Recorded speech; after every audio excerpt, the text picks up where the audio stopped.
ounces. First 12 ounces, yeah. First 12 ounces. First 12 ounces, yeah. Y'all better listen up. This sports talking tough. So if you got a cup, go on and raise it up. I'll raise one with you as we talk about the sports. It's raining stats and rumors. Let us give you the report. This is First 12 ounces. First 12 ounces, yeah. First 12 ounces. First 12 ounces, yeah. Hey, what is up? What is up? Late episode. Obligations over the weekends, and then minor scare yesterday as far as health goes. But hey, we'll leave that to what it is. But hey, let's get started. It is hate week, but we got to cover what happened this past weekend before we get to the hatred. We'll start off with the one that everyone's probably tuning in for, everyone's waiting for, and that's Texas, Florida, 21-29. What an abysmal game. I didn't get to watch the game live because I was at my nephew's wedding in South Texas on a beautiful ranch. But hey, what a fucking shit show if I ever seen one. 29-21. Nothing kind of really went right that first half. You go in a half down 19-7. Just horrible play. Florida came out, drove down the field at ease the first half like it was nothing to it. Texas had one answer, got a punt blocked for a safety, and things just weren't there whatsoever. Their first drive was 13 plays for 84 yards. They just played great ball. Then Texas didn't wake up till late third quarter, fourth quarter to try to start putting points up. But it was what I told Cole over the phone. The thing that I was worried about is if Florida jumps up on us and our offense is going to answer at the end of the game, I don't know if we could do it. And that's exactly what happened. Exactly what happened. This whole narrative that's going around, it's huge on Twitter right now. People are saying it nonstop. I've been getting texts blown up about it or whatever, saying, "Oh, it's Arch's ass. Arch is a fraud. He's not good. He's not this. It's his fault." The kid put up 300 yards of the 341 yards from Texas all came from Arch. He was pressured 35 times and had 6 sacks. So it's hard to play quarterback when you're on your back and you got people in your face nonstop. Did he make mistakes? Absolutely. But he was 300 yards of the offense. You take him out of that, then what happens? The defense could have stepped up more in that first half, which they didn't whatsoever. They stepped up a good bit better in the second half, but it wasn't enough. Texas had 0 sacks the entire game. Colin Simmons was great when they ran the ball at him. Outside of that, you didn't see him making plays. Florida ran the ball 3 times to Colin Simmons' side, and it was 3 tackles for a loss every single time. Outside of that, you didn't see him do much for the rest of the game. There's a lot of questions about this team. We'll see how it plays out. I mean, they got to go perfect if they want to make it back to the college football playoff, and I don't know if that's going to happen. I don't. Something's got to change with this offensive line. Arch's gameplay does have to step up, but this isn't all on him whatsoever. The defense should have made some stops when they needed to. There's absolutely no running game whatsoever. Our leading rusher was Arch. Arch was our leading rusher. 15 carries for 37 yards. 52 total rushing yards for the entire game. That's nuts. Nuts. But I don't know. I mean, hey, it is what it is. That's my standpoint on it. We'll go with y'all. Whoever wants to take it first. Yeah, I mean, every week we sat here, and specifically myself, I'll talk about myself only. I've sat here every week like, oh, well, Arch will figure it out. I'm just waiting for Arch to flip that switch. Look, I mean, is Arch ass? I don't know if ass is the right word, but I don't think he's good right now. He doesn't look good. There's no way around it. I hear what you're saying about 263 yards, which is, that it's a good stat line. But to me, what sticks out is the misses, right? There were several misses, including the 2 interceptions, which I can't fathom how everyone could be wrong about Arch Manning. Now, is it pressure? Like mental pressure, I mean, maybe. Is it D-line pressure? Yeah, I mean, they definitely I think they had like 6 hurries this game, and I don't know how many sacks they had, but, at 35 pressures, 6 sacks. It's a lot. It's the most pressures. Insane. It's the most pressures at Texas since last year's Georgia game. It's a lot. That's insane. I think the thing that sticks out the second most to me, no matter how good Arch looks, you can't win a game running the ball for 52 yards. Not in this conference. I mean, that's just a fact. If you do, hey, show me a game where somebody rushed for 50 yards and still won the game, because I'd love to see it. I think Sark's play calling has been very bland. He's not doing a lot of cute shit. Maybe that's because Arch isn't comfortable. I have no clue. Um, I look. I mean, at the end of the day, I still have not been impressed with Arch. Obviously he has a couple good throws every now and then, but so would I, right? Anybody would. It's like the interceptions to me is what sticks out the most. That ball across the middle was 10 feet too high. The safety's playing fair catch back there, 3 flies in. The ball to the sidelines that was picked off. DB made a good play. The safety came across and picked it, but the ball was just hanging up in the air for way too long. I mean, you can't throw a ball like that inside and expect it to not get picked against any decent secondary. The ball's more outside, we'd be having a different conversation because I think it's probably incomplete or it's caught. I think Florida kind of almost screwed themselves in the second half. They kind of completely changed their game plan. They started letting Lagway try to throw it deep, and that's when Lagway gets in trouble. When Lagway has to throw the ball downfield, he's getting in trouble. And they didn't have to. I don't know why they did. I would have kept running the ball if I was them, but, I'm not. End of the day, man, I just still am not impressed with Arch. He hasn't flipped the switch that I thought he would. He hasn't done what I was expecting him to do. It's a long season. Could Texas run the table? Maybe. I don't know. I mean, it's a very, very tough back half of the schedule for Texas. But end of the day, you got Georgia, you got OU this week, and then you got A&M down the stretch. So we'll see, man. But I think something has to something's got to give in that team. No matter what position group it is, something's got to change. I mean, I'll touch on the game. I mean, everything you said about Texas, I think I would completely agree with. When I look at Texas, I see a lot of LSU in them right now on offense. Where I think teams can get better, but can you fix pathetic offensive line play? And that's what Texas currently has. That feels like an off-season fix that you got to try to fix in the season. You're just getting bullied up front. Watching that Texas-Florida game felt almost identical to me watching the LSU-Florida game last year, where Florida's front seven on defense just dominated the game, created havoc, and wrecked shit. It just made it, and they lived in the backfield. I thought Arch had his best game at Texas thus far, and I still don't think it was to the level that we thought he could be at. He looked really good. You saw some of the highlights. I don't know why one play sticks out to me where it's like an RPO and he kind of sidearmed it that I thought looked really good. It looked like the Arch we were supposed to see. Then he made some bonehead decisions, but the O-line was a real problem. It's also not Texas's fault that Billy Napier becomes the best coach in the history of college football when you put a job on the line. And then this game was a microcosm of his coaching tenure at Florida. His back's against the wall in the first half, and he looks like prime Saban coaching this team. This team looks like a national title type team. And then they get a lead in the second half, and he reverts back to being dumbass Billy. The one play that nobody's going to talk about because Florida won, I still in the moment don't understand it, and I might have been drinking a lot, so I might have missed the explanation. When he opted to call the timeout after 2 minutes and not take the 10-second runoff. That play thoroughly confused me in the moment where I was like, why would you not take it? But, I don't know. Texas has a lot of opportunities to get back on it, right? OU this week is an extremely winnable game if they don't have Mateer. I think even if they do have Mateer, but not ideal. And I'm sure we'll talk about Penn State later, but it's not crazy, right? It's happening in other parts of the country, but I don't think anybody expected a Sark offense to be the issue in Texas.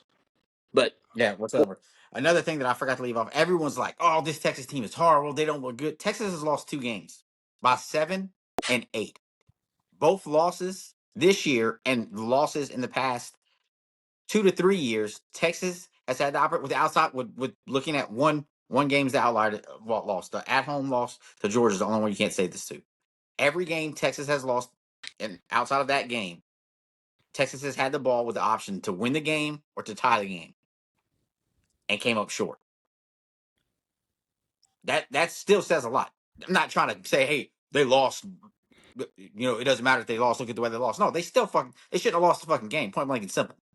But when you got a 1-possession loss and people are like, this is over with. Sark doesn't know what he's doing.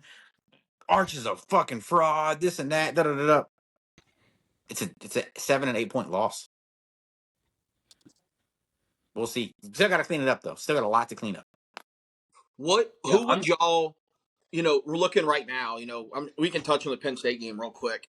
Who would you expect to have a better result to the season, Texas or Penn State? Being that number 1 and 2 in the AP preseason are not ranked, right? Who would you look at and go, when we get to playoff time? And I'm not saying either one of these teams might be a playoff team. I'm saying who would you think is going to be the best looking team at that point of the season?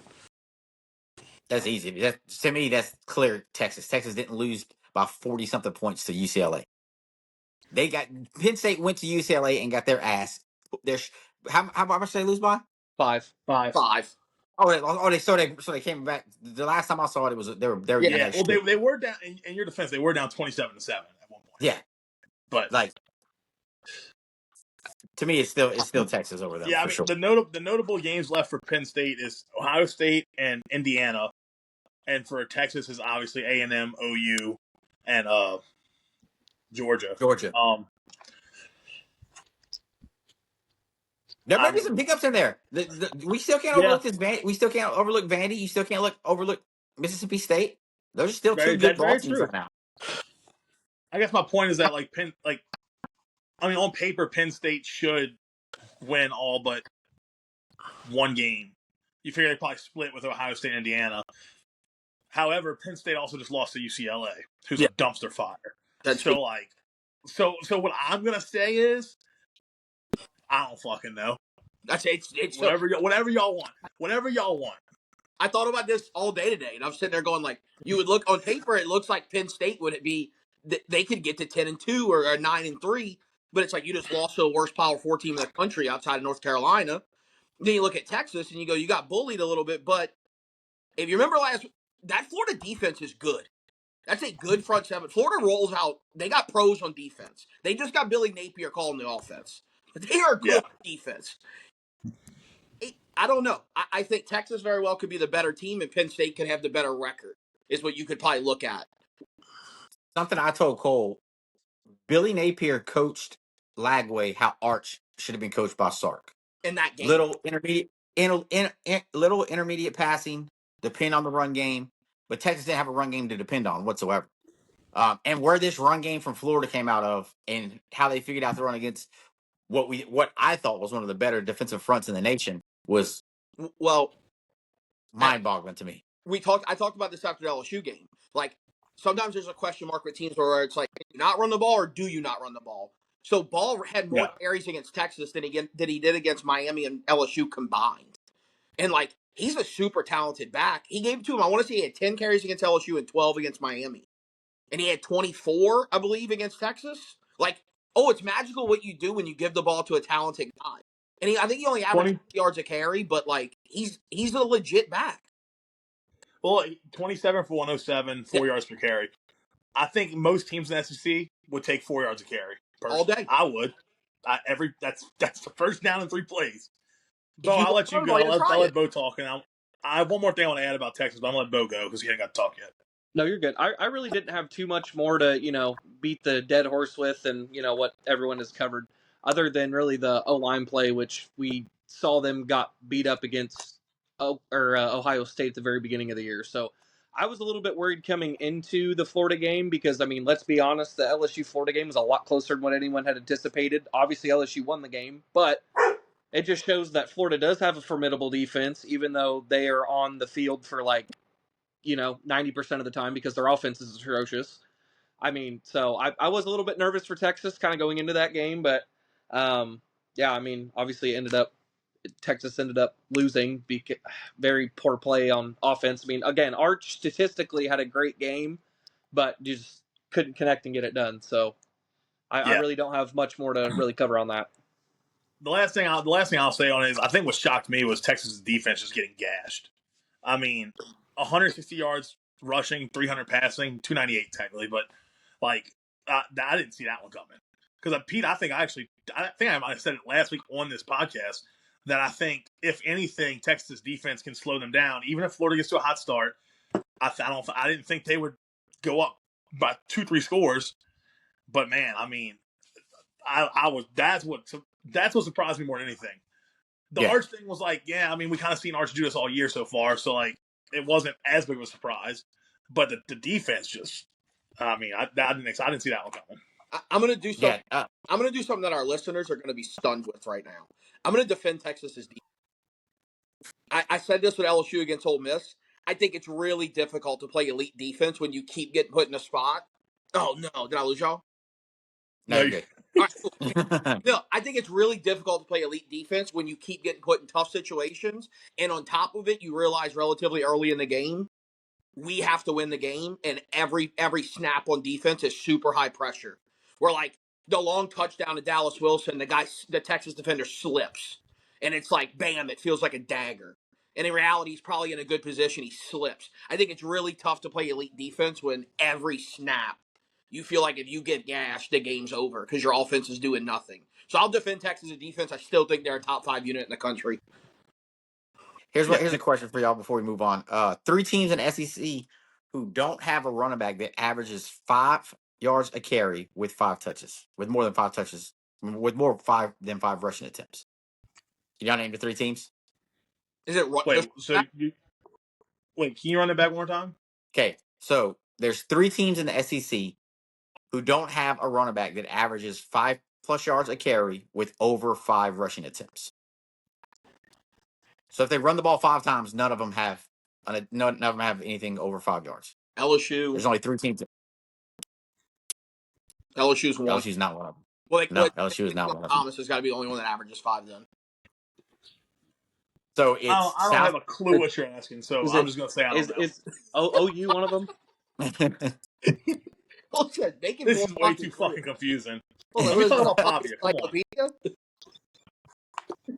So the 3 teams are South Carolina, Texas, and OU. Don't have a running back that averages more than 5 yards with over 5 attempts. So if your running back has 10 attempts, not one of those is over 5 yards. Is what I'm saying, Cole. There's only 3 teams in the SEC to have it, and it's Texas, South Carolina, and OU. Now I'm confused. That just seems like a weird stat. Like I'm just confused by that. Look, correct me if I was taking this as you're saying these are the teams in the SEC that guys who have run the ball 5 or more times don't have one guy that averages at least 5 yards per carry. Yeah, that's exactly what it is. That's exactly what it is. So LSU's in that mix. I want to get that out there. Xavier Thomas is a wide receiver that they run end rounds with that probably averages about 17 yards a carry. LSU's running backs do not average 5 yards a carry. I'm going to throw them in that mix and say we do not get the credit for an end around because we have a fat wide receiver. Yeah, I get what you're saying. I get what you're saying now. Okay. Interesting. Very interesting. All right. We can go ahead and talk about your game now, Cole. Hello. Read that one, huh? You know, I had to sit here for a year and listen to a guy who I consider a friend make this little butt buddy named Diego Pavia, and I'm changing his name because I own him now. He's mine. Pavia. That's a good one, Buddha. We'll use that one. I'm gonna read y'all a few little quotes here. I just got jotted down on my little pen and pad right here. If we play our game, it won't be close. We expect to win. National championship is our standard. A guy that practiced the victory formation on our field, Saban Field, you might have heard of him. A guy that grabs his nuts and points our student section before the game. Well, I could tell you, everything he said didn't go his way. Thoughts on the game? First off, I loved most of what I saw from Alabama in that game. Obviously, I don't like Ty Simpson throwing a pick on the first drive. Looked like a miscommunication. Nothing you can do about it. First pick of the year. Could live with that. Defense gives up a touchdown. I'm sitting here like, here we fucking go. Here we go. Again. Luckily, after the first quarter, Vanderbilt had 172 yards of offense in the next 3 quarters and 7 points. 172 and 7 points. Kane Womack stepped up to the plate, shut it down. It is what it is. 0 points in the second half for them. They only had 120 rush yards in the second half, which is obviously pretty good. You can live with that, right? Whenever it's a team that just runs the ball nonstop. I want to credit Kane Womack. He came out with a good game plan. Got gashed on the first drive with the big run, obviously. Besides that, loved it. Ryan Grubb is quietly, I think, one of the best play callers in the country right now on offense for Bama. We held the ball for 37 minutes to their 22. If everyone remembers last year's game, it was the complete opposite. They held the ball the whole game. We were reliant on big plays and scoring very quick. Big stat lines. Ty Simpson, again, plays elite. 340, 2 touchdowns, obviously the pick. Jam Miller, 22 for 136 and a tud, with the backdoor cover at the end, I might add. Ryan Williams, 6 for 98 and 1 touchdown. So no flowers from Buddha because it wasn't 100 yards, but 98 nonetheless. Justin Jefferson. I got an ironic point for y'all. Bama has a linebacker by the name of Justin Jefferson. He is only playing this year because of the lawsuit Diego Pavia did to get his 6th year. 14 tackles, 9 solo, and 1 sack. Thank you, Diego Pavia. We enjoyed watching him tackle you all game. Few notes. Let's see. O-line play. We played 73 total snaps. Bama played 1, 2, 3, 4, 5, 6, 7 different offensive linemen. Caden Proctor and Parker Brailsford played every play. That they're going to be locked in every play. Cam Dewberry played 34 snaps. Wilkin Formby played 47. Gino Vandermark played 58. William Sanders played 31, and true freshman Michael Carroll played 41. I think what this is showing, because Grubb kind of inferred he was going to do this after the ULM game, because we kind of have a Jaden Roberts at right guard, kind of like on and off injuries. Cam Dewberry apparently isn't in great shape. We're rotating guys in, establishing the run game, and it's working great. I mean, I love seeing fresh legs come in. Oh, speaking of alignment, let's talk about the new Taysom Hill of college football. His name's Caden Proctor. He's 6'6", 360.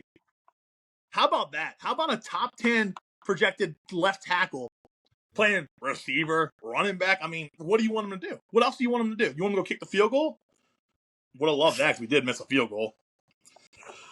So, Diego Pavia, back to him. Puvia, excuse me. Well, Diego does all this stuff pregame, right? And on his way off the field, he gets into it with a Bama fan. And boy, the first thing you hear is, "You're talking to a kid." No, dickhead. You're like 26. Go get a job. You can't talk all that shit and then get mad when you get called out after. Pooh Shiesty. Last thing I want to add, and I might talk more after, I haven't decided. Johnny Manziel. Why are you here? Get off my field. Get off my field, bro.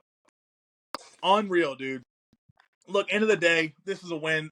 Obviously means a lot to Bama after hearing for a year how Vanderbilt beat them last year. They toted their field goal post down the street, threw it in the river. I can't think of really much in the game I didn't like. I guess if I had to say something, it would be the first drive of the game on defense. You don't want to see a big 65-yard run to start. I think it's a huge win. I think it just proves more that Bama's turned the page from Florida State. Another big one this week against Missouri, at Missouri, 11 a.m. kickoff, nightmare kickoff. But loved what I saw. Ty Simpson's elite. Roll fucking Tide, man. Y'all go ahead. Pavia shit down his leg. I'll let y'all go. Pavia shit down his leg. I don't know how else to put it. You cannot talk crazy like that and then have 2 mega fucking brain farts and fuck your team. Vanderbilt would have been in a great spot and he shit the bed. You can't talk like that and do it. And if you're going to talk like that, you better fucking talk like it the next game you play. And you better talk about it the next week. Because if he shuts up, the narrative on Pavia is not good. It becomes, this guy's a loudmouth until he gets punched in the teeth. And he got punched in the fucking teeth. And I tweeted out, I thought it was an unbelievably impressive performance by Bama. That Vandy team is good. Pavia got out in front of his skis. That Vanderbilt team is good. They're good on every level. They're talented. They're tough. That's a good SEC win. It started out all in Bama's favor, all in Vandy's favor. I thought it was an impressive job by Bama to kind of strap it in and get it going, and then the backdoor cover. But like that game felt like once Bama got a hold of it, that they weren't gonna. It was one of those where like the final score. I thought it was like the final score is not going to reflect what I think about this game. And then the final score it reflected what I thought about the game. Like they got the backdoor cover, Right. but like bad look for Pavia. And then Johnny Manziel is a fucking loser. It's not just that like you're at a Vandy game. It's that Vanderbilt's an SEC team that's ranked and undefeated, and your alma mater is a fucking undefeated SEC team. It's so odd. You have nothing to do with this game. The greatest thing you did in college was beat Alabama because you didn't win anything else. Right? Like, I think people forget that. He won the Heisman and he beat Alabama, and that's all Johnny Manziel did. And it was real fun. It was like crazy viral social media stuff, so it was super fun. Everybody knows Johnny football. Real weird behavior from a 30-something-year-old to go sit on the sidelines of a Vanderbilt game for a school you didn't play at. Now, if this would have been A&M playing, I'd have got it. It still would have been weird that you're on the sidelines talking shit, turning around, and then the biggest dork move he did, he's turning around yelling, "But we fucking covered," as Jam Miller's fucking jamming his cock in him, and they're not covering. It's crazy, dude. I was sitting here. I don't like Alabama. I'm like, I'd like Vandy to do this. And then Johnny Manziel gets on board, and I'm like, fuck this loser. Johnny Manziel was such a loser, he had me hoping Bama throttled him. And I don't ever want to hope that. Like, that's how much of a loser Johnny Manziel is for doing the fucking... That's crazy work to me. Let's also not forget, too, like, Pavia also almost had a second pick. Yeah, it was called for phantom holding. A phantom holding on the other side of the field, which we never got a replay for. Whatever. He played bad. I think if you make Pavia try to throw the ball, I think you're in a good spot. He rushed for 58 yards. I mean, Pete? What did I didn't watch a snap of the game. I had the highlights on right now. I didn't watch a snap of the game. Like I said, I was at a I didn't watch a single fucking snap of the game. I had to rewatch the Texas game yesterday on my deathbed and watch. I was thinking maybe you were going to be on the sidelines with Johnny Manziel, since you and no, Pavia not at all. Yeah, Pavia is Pavia. It is what it is. I mean, if there's anything I take out of this game is, hey, y'all did what you had to do and y'all won the game, but does it give you any concern about that run defense if you're giving up 64 yards to a running back and 58 to a quarterback when you're facing Mizzou, who's got an elite running quarterback right now and an okay running game? Best running back in the whether country. That's true or not, we'll see. I think also, the best running back in the country. I think Ahmad Hardy's. I didn't hear what you said. I think Ahmad Hardy from Mizzou's the best running back in the country. Yeah, I agree. So I mean, that's what I take from it is or my question to you from, because like I said, I didn't watch the game, so I couldn't tell you. But my questions are, does this give you any concern going forward? Because you're facing another running quarterback, and as y'all both said, the best running back in the country next week. Well, look, they ran for 136 yards total. 65 of that was on one run, and I think Pavia had a 36-yard run. I'm looking at it right now. So, like, you take away those two big plays. Granted, the plays happened. I'm not saying they didn't happen, but, like, you're literally one play away from holding them to under 100 yards rushing. So, no, I'm not worried about it. One thing, too, I want to point out, very important, very, very important. Everyone will remember that bullshit targeting call on James Smith against Georgia. The interior D lineman goes to tackle a guy. Crazy targeting call. Never seen it before in my life. So he was out the first half, if you remember. So he comes back in and just shuts it down. He came in, as soon as they showed him on the sidelines, he just looked pissed. He was so mad that he had to sit out the first half. He came in, and that helped a lot. So when we have Tim Keenan and him both in there, interior guys, both very, very veteran presences, like, I don't think, no, I'm not concerned with our run defense. Do I think Ahmad Hardy will get shut down? No, he's an incredible player. But, I mean, look, this game does not make me more concerned for Mizzou in their running game. Got it. Bo, you got anything on it? No, I really don't have too much on it, other than I love seeing Jay Miller back in the backfield there for Bama. Gives them just a whole nother aspect to their offense that, I mean, yeah, Ty Simpson's going to be giving you 300 pass yards a week on top of now a 115-yard rusher per game probably, back with Jam. So that offense is going to be scary. And, I mean, we've talked about it every single week. So getting him back is huge again. I really don't think the Mizzou game, and I don't know if we're touching on it or not, but I really don't think Bama's really got too much to worry about in this. Mizzou game could get kind of interesting. Mizzou does have two very viable running backs, but again, if you look at their strength of schedule up until this point, the only tough opponent they've had is South Carolina. And are we really considering them tough? Or, I mean, because no, I really don't. And the other team that they played would be considerable opponent would have been Kansas, and they aren't worth shit either. So if I'm Bama, I'm not necessarily worried about this Mizzou squad. Yes, they're undefeated, whatever, but I really wouldn't be worrying about it too much. Man. Got it. Yeah. So Pete, you didn't. How did you? Were you able to watch any games on Saturday, or pretty much Now completely? I was watching bits and pieces of hardly anything. We were in the middle of on a ranch in the middle of South Texas. It was literally like clip here, and that was about it. The 2:30 window is just like my team wasn't playing, so I was able to flip back and forth. Once I fist fought AT&T and got my internet back up and running, it was one of the best time slots I can remember watching. There was 3 games on that were awesome. Great football.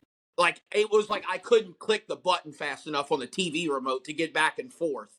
Like Penn State goes and shits down their leg. James Franklin is a complete bum. Texas is in a duel with Florida. They end up losing. And then also, like, in the middle of it, the Alabama game becomes the least interesting one to me because, like, they're kind of handling Vandy, but it's still like a 20-14 game. It was an unbelievable slot. College football makes me horny. I don't know how to put it. I was so fired up on Saturday just watching college football. Thought I was going to have an easy drinking Saturday. Did not. Went balls to the wall. Couldn't stop drinking. It was incredible. Loved it. Zero anxiety. Just fun. Well, let's. Who did Notre Dame play? How'd y'all do? Or did you have a bye? They had Poison. Ashton Genty's program. He lifted up and over the moon last year. So we had the Boise State team in South Bend this past weekend. It was I would say a very disappointing game for the most part. I mean, it was belt to ass. I will say Boise State's head coach did highlight our defense a ton. So props to him for giving us our flowers, even though we throttled them.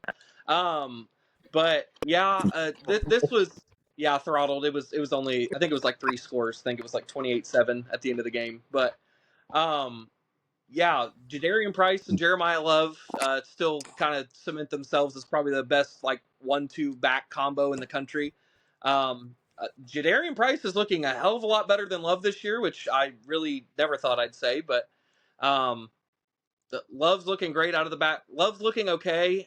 The only thing is Denbrock is calling a lot more plays for Love to get more all-purpose yards from what I've been noticing. So he's not getting a ton on the ground as opposed to him getting more catches and passes thrown to him. CJ Carr is probably one of the most electric quarterbacks I've seen from a Notre Dame team in as long as I've been watching, and even like going back and kind of turning back the clock. Love CJ Carr in the backfield. However, he did have some very bonehead throws over the weekend. Definitely had some easy touchdown passes that he missed. And I know I did have concerns on our defense as well, kind of starting the year. They are kind of turning around and getting around. I'm pretty sure Leonard Moore over the weekend had the highest PFF grade of any cornerback in the country. So big shout out to Leonard Moore, and our defense kind of coming around a little bit. Definitely not the squad we saw last year, but nonetheless, we're getting there one week at a time. So we got NC State this next week, which I hope to God that's not a boat race, but we'll see. All right, well, let's get into next week's. See what we got coming up. Bama Mizzou will be the leadoff game at 11. How you feeling about it, Cole? I mean, look, just naturally, like you see 11 o'clock kickoff on the road. I think all of us just get nervous about that. I mean, I think big time fans always worry about that. I've been texting Chase, who watches us every week, a lot about it, and he's like, "Is it really a trap game?" Because I mean, at this point, Mizzou's a top 15 opponent, and they're undefeated. So really, I guess you can't call it a trap game. But you call it a big game, right? I think Alabama is in a spot that I haven't seen them in at least the last 3 years, where they're getting up for games that they're like they seem more locked in. Obviously, Florida State, we're talking post Florida State at this point. I think I like where we are. I think I like our game plan a lot. Every week, Ryan Grubb just kind of throws a few plays at you where I'm like, damn, like that was fun. It's the first time in 3 years that I watch an Alabama quarterback drop back to pass, and I'm like, oh hell yeah, which is great because we haven't had that with Jalen Milroe. I think it's going to be a good game. Vegas has it at a 3-point spread. I think I'm going to take all the equity in the house that we just sold and put that on 3, probably, because I just think we're that. But I think we're better than them. I just think we're better than them. I mean, at the end of the day, if we go in there and lose, like I would be surprised at this point with how we've been playing. But hey, anything's possible. So I'm confident. But when does Notre Dame play? What time, or do you know? I don't remember off the top of my head, to be honest with you. All right. Well, how are you feeling about that game? Let's touch on it. With NC State, I really don't see any worries I have. I mean, this NC State squad, I kind of looked back through their schedule of games that they've had, but they haven't really played anybody either. I want to say they played Duke a couple weeks ago, and that it was like a 45-32 game, 45-30 something game. So, I mean, obviously they can score the ball, but again, I wouldn't necessarily say I'm impressed with Duke's defense, especially after last week they gave up, I think it was 21 or 24 points to Cal, who had a complete overhaul of their whole team. So, I do think if our secondary comes out, plays like the high graded safeties and corners that we've had pretty much now since after our loss to A&M. Fuck you, Tyler Buckner. Fuck you. I think we'll be perfectly fine with NC State. I really don't have any worries because if we can't rely on the pass, we can always look towards our running back room and just kind of dominate from the ground. So. Absolutely. So Cole said it. I don't know if you saw it. They got a 2:30 slot. Same as Texas. Go ahead. With the Cal mention, we got to talk about the Cal freshman quarterback. He's got an impossible last name to say. I'm not even going to take an attempt. Cal's quarterback is unreal. If you just want to have some drinks, He is very good. I watched turn on YouTube highlights. He's got a laser beam. He's fantastic. Now, how do you say his name? I watched that whole game between. He can spin it. I watched the whole game between Cal and Duke there Saturday night in that late slot. Phenomenal game through the first half. Phenomenal. Mensa and him were just dicing each other up. Every other down. It was phenomenal to watch. And then the second half got really fucking boring. But I mean, his name makes Tua Tagovailoa sound like Smith. Like it is. I can read it, still not. It's impossible. But God, he can spin. Also, what about Cal just pumping out QBs right now? Fernando Mendoza goes to Indiana. Is a top 5 Heisman guy right now. Then they roll in this other guy that, again, that whatever his fucking name is, it's unbelievable. That was an impressive attempt right there at it. Also at the 2:30 slot, we got the greatest rivalry of all time in the Red River Shootout. Texas OU. Brett Venables has been. No one watches that game in a cow pasture that's in fucking Auburn or in fucking fake Titletown. So pump your brakes. Titletown. Why don't you go count them up, buddy, and get back to me? Yeah. Go count them up. Hey, who's the last team beat you at home by double digits? Oh my God, okay. We're bringing. Okay, moving on. Moving on. Johnny, I get it. You got to celebrate something. I get it. You got to celebrate something. That was Johnny Manziel. Anyways, back to what I was saying. Talking about the greatest rivalry game of all time in the Red River Shootout. Brett Venables is still kind of playing coy and saying, I don't think we'll play Mateer. I don't know this and that. Da, da, da, da. He showed up at the game fully suited out with a brace on this past week. They won easy. I think he still plays. Doesn't think it matters if he plays or not. I still favor in Texas's defense. Texas is currently favored on the spread right now. But we got to see more of the offense because we are they're about 2.5 now. 2.5. 2.5 is the So spread we'll see currently. how. Yeah. Okay. So we'll see how it plays out. Texas will have to step up on both defense and offense. Well, defensive wise, I'm not really worried because their offense hasn't really looked electric all year outside of Mateer running around. So we'll see. We'll see how it plays out. I think it'll be a good one. It'll be a fun one. It's Red River. You can't get any better than that. Then going into the night game in Death Valley, we got the quarterback that everyone was big on except me, Mr. Lenora Sellers, trying to revive his career and a win in Death Valley. How you feel about it, Cole? Well, I don't really care Buddha. about it. My I bad. bet Buddha My does. I was bad, like, Buddha. what the? I was like, what is this? Not how we've been doing this tonight. My bad, Buddha. What you feel about it, Buddha? Well, one, and Bo's probably going to say that the line on this game is stinky. It's an odd line. LSU's favored by 9.5. It's a weird line. LSU, I don't know if they can score 9.5 points at this point. But like they can shut out. They can shut out South Carolina. It might cover because it's 10-0. But like, dude, but in saying that, I actually like LSU in this spot. I've got reason to believe that Michael Van Buren's going to play a really big part in this. So there's been some cryptic tweets that have come out from people. Josh Pate had a tweet where he's like, I got good feeling. I started shooting stuff around that I was told that Kelly has put Nuss on an extremely short leash and that if it looks bad early, he will pull him and the media will be told that it's due to injury. I had gotten some information regarding that injury that I shared last week on the pod. And the news I got since then was very simple. It's in his head. He's a pussy. Is what I got told.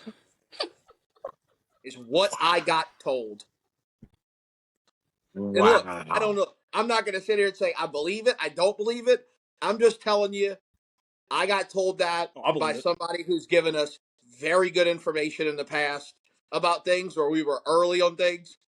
I got told very simple text. It's in his head, period. Next text, he's a pussy, period. And I followed it up Well, first of today all, with first of all, to put a period after each of those statements is impressive. It's just impressive. No way around I it. agree. I enjoy maybe giggle, maybe giggle. Look, read them. Yeah, Maybe I mean, Damn. I'm one who's guilty of scouring message boards for Alabama, and every now and then I might dabble into an OU one to hear about Mateer or an LSU one to see what they're saying about Nuss. Yeah, I mean, it'll be interesting how they proceed because all I can see is Nuss getting pulled in the first quarter and Brian Kelly yelling at reporters that they're spoiled again. So, I mean, look, I think at some point you have to make a conscious and what you think is the best decision for the team. I mean, LSU's got one loss. Like I know LSU fans are looking at that one loss and like, oh my god, the sky is falling, it's over. But like, it's really not. It's one loss. You've got a lot of winnable games, including this week. But I think it all comes down to how Nuss plays, personally. so Or if Nuss plays. talk How do you feel about it, Buddha? about How do this you feel about the injury? The as a injury whole. in the comments. Yeah. Did you? Look, I think every time a team loses, the message boards and everything and the fan base goes nuts. I mean, Cole can attest to that. When Alabama lost to Florida State, it's like everybody's an idiot. The season's over. I can't see it. We're gonna be 7-5. I do think South Carolina's not very good. I watch Vanderbilt play. I do think LSU's got better personnel than Vanderbilt. I said this last week. I think the LSU A&M game decides LSU's season. I think LSU is 6-1 going into that game, and if you win it, you're a playoff team. If you don't, you're 9-3 again. But when it comes to this week specifically, talking to my close to the program, is that, and also listening to press conferences, like re-listening to them. Every time Kelly gets asked about Nuss, he kind of puts an insurance policy on it. Is Nuss ready to go this week? Well, from what he's telling us, he feels good, and the expectation is that he's ready to play. That's not a yes. That's an insurance policy. Do we have a plan for Michael Van Buren on the goal line? If Garrett Nussmeier's in the game, we're not going to take him out. But if Garrett Nussmeier can't go, then absolutely Michael Van Buren has packages on the goal line that we already have those plays in place. Hey, what do you think about Michael Van Buren? This was asked yesterday. What do you think about Michael Van Buren? Well, he's starting to run the offense like a starter, not a backup. That's a real change he's had in this last couple weeks that I noticed. The crumbs are getting dropped, and then I ask people close to the program, and it's like two separate. I had a phone call that was like, don't be shocked if you get news that is basically he re-aggravated this thing on Thursday or Friday, and he's on the injury report heading into the game, and Van Buren gets to start. And really don't be shocked if LSU goes 3 and out in their first 2 possessions, and he retweaks that thing and Van Buren comes in. Apparently Kelly's fed up with it. He's just not reporting it. If you look back in Kelly's history, this happened with Deshaun Kaiser at Notre Dame. He did this basically the same thing. He's pulled quarterbacks before. There's a weird deal where like him and Nuss have the same agent. That's an odd situation. But my anticipation is either Nuss comes out and looks like he's supposed to look, and if he doesn't, Michael Van Buren plays the rest of the game, or I don't think it's out of the question that Michael Van Buren is the starting quarterback for LSU on Saturday night. With that said, I do think LSU is significantly better than South Carolina, right? Like, I still think South Carolina was the most overrated team in college football entering the year. They stink. Sellers is not a pocket passer. He's a very strong kid that can make a highlight play. He's very Anthony Richardson-esque to me. Their defense is Dylan Stewart, and then after that, it's what else do you have? I think LSU wins this game. I do think the line is stinky at 9.5. That's a weird line. But I wouldn't be stunned if LSU wins this thing comfortably. The story of the week for LSU is what's going to happen behind center, whether it's Nuss or Van Buren or what ends up taking place. And I think that's a very intriguing storyline for the 11th ranked team in the country. Very absolutely. important. Very important to note that Lenore Sellers wears glasses, which means we cannot trust him. So I just want to. It's also very true. You wear glasses, That's we don't a very trust true statement. It's a very true statement. Okay, it's the first time I've heard that one. And Sam Y'all got anything else before we close out here? What? You said and Beamer stinks. Beamer stinks. Why do we think Beamer's good? Because he had a good run of games a couple of years, but like he's never put together a great season. He's put together good runs of games. Shit. I was never big on South Carolina from the get-go. With a lesser of a logo. That's something He's Billy Napier with a lesser of a logo. Every time their season is like, well, you've already lost 3 or 4 games. Here comes the Gamecocks. Well, guess what? They've only got 2 losses. They're getting their 3rd one on Saturday, and then he's going to rattle off 3 or 4 that he's not supposed to get. Yeah, and last year, like, they almost beat Bama, and everyone starts talking about him like Coach of the Year candidate. And I'm like, for a loss? Like, look, should they have won? Probably, but they didn't. Nobody gets more credit than South Carolina for almost beating. I agree with you. They get more credit for almost beating teams than anybody in America does. They go like, well, they only lost by 3. They only lost by 4. They only lost by a touchdown. And it's like, yeah, but they're not winning. And they keep doing this. And he's been there for a while. This isn't like his first year where you can see like this is building to something like this climax. I think we're already at the climax, which is 8-4, 9-3 on a great year. Yeah. There's a hill that I was willing to die on that I said all last year, going into this year in the offseason too. I said Lenore Sellers is not a passing quarterback, and it shows. And it's clear to see it this year too. He's still not a passing quarterback. He doesn't have it. Yeah, I mean, no argument here for that. He's not. 2 things to add, because you asked if we had anything else. Number 1, Cam Coleman is 100 yards behind Ryan Williams in receiving yards with 1 more game than him. Auburn's a dumpster fire. So I actually have 3 things. Auburn's a dumpster fire. And I got my daughter's pacifier that I'm going to mail to Diego Pavia, tell him he's a bitch. So, just in case anybody was wondering, all that's true. Call. And if you wear glasses, we do not trust you in this podcast. So, move along. Also true. Also true. All right, guys. Well, we'll go ahead and close out. It's as we close out, it's 6:42, and OU still sucks. But we'll catch y'all on the live on Friday and probably halftime and before kickoff this weekend if everybody's free to do it. We'll have fun with it. You have a good one. I'll be at Baby Shower, so we'll see. First 12 ounces. First 12 ounces, yeah. First 12 ounces. First listen up. This sports talk talking tough. So if you got a cup, go on and raise it up. I'll raise one with you as we talk about the sports. It's raining stats and rumors, let us give you the report. This is first 12 ounces. First 12 ounces, yeah. First 12 ounces.